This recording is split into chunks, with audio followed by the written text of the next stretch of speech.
झूठों वादों की सरकार है भाजपा। सुप्रीम टीम समाचार संवाददाता मार्टिनगंज आजमगढ़ से सुप्रीम समाचार की एक खास रिपोर्ट। मार्टिनगंज तहसील के कृषक इंटर कॉलेज के मैदान में आयोजित पिछड़ा वर्ग सम्मेलन मुख्य अतिथि राजपाल कश्यप करीब 4 बजे मैदान पर पहुंचे। कार्यकर्ताओं ने उनका फूल मालाओं से स्वागत किया। इस अवसर पर सभा को संबोधित करते हुए पूर्व विधायक आदिल शेख ने कहा कि समाज की हर वक्त हर साथ होकर नापाक इरादों को रखने वाली सरकार को हटाने की जरूरत है। देश और समाज धर्म के नाम पर लड़ाने का काम करने वाली सरकार को हटाने का समय आ गया। इस अवसर पर राजपाल कश्यप ने कहा कि झूठे वादों की सरकार है। नौजवानों को नौकरी के नाम पर ठगा, किसानों और गरीबों को भी ठगा।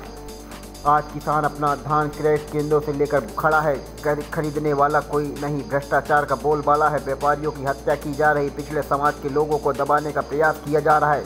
सरकारी संस्थानों को बेचकर उद्योगपति हाथों हाथ जायदाद अर्थव्यवस्था देने का काम कर रही है। आदिल शेख, रमाकांत यादव, हवलदार यादव, राजा रामू, राजभर कमलाकांत, राजभर राज या तमाम लोग मौजूद रहे।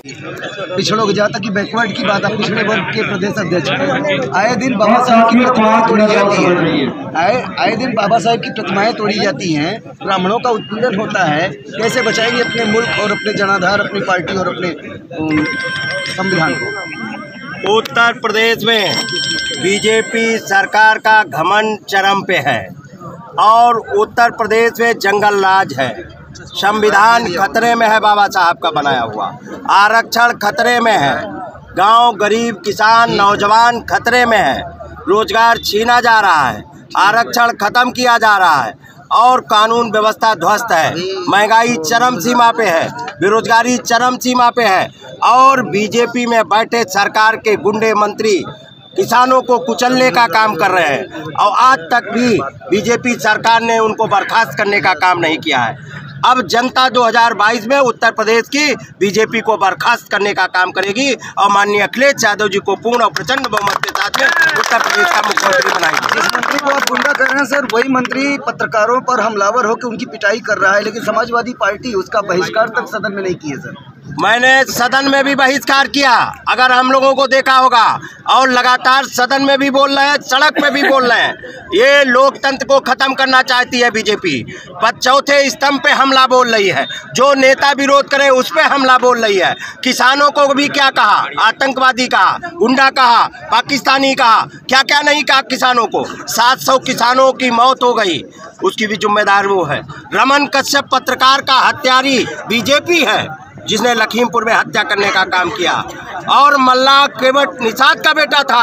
ये मल्ला केवट निषाद का भी बेटा 2022 में इनसे बदला लेने का काम करेगा। ये वीरांगना फूलन देवी को अपमानित करने का काम बीजेपी के लोग कर रहे हैं। दलित और पिछड़े वर्ग की बेटियों को पैर की जूती समझने का काम ये बीजेपी के लोक कर रहे हैं और इनको अपमान का बदला 2022 में मल्ला और निषाद और केवट और कश्यप लेने का काम करेगा।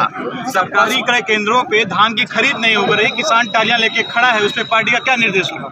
समाजवादी पार्टी सदैव उठाती रही है, लेकिन बीजेपी सरकार वहाँ झूठों की सरकार है जो झूठे आंकड़े पेश करने का काम करती है। कह रहे किसान की आय दुगनी कर देंगे, किसान की आय आधी कर दी है। लोग खाद के लिए लाइन में लगे थे, उसके बाद में बेचने के लिए लाइन में लगे हैं। बताओ, 1000-1200 रुपए को बेचने को मजबूर हो रहा किसान। ये किसानों को खेती बाड़ी चंद उद्योगपतियों को देना चाहते हैं, इसीलिए किसानों को बर्बाद कर रहे हैं।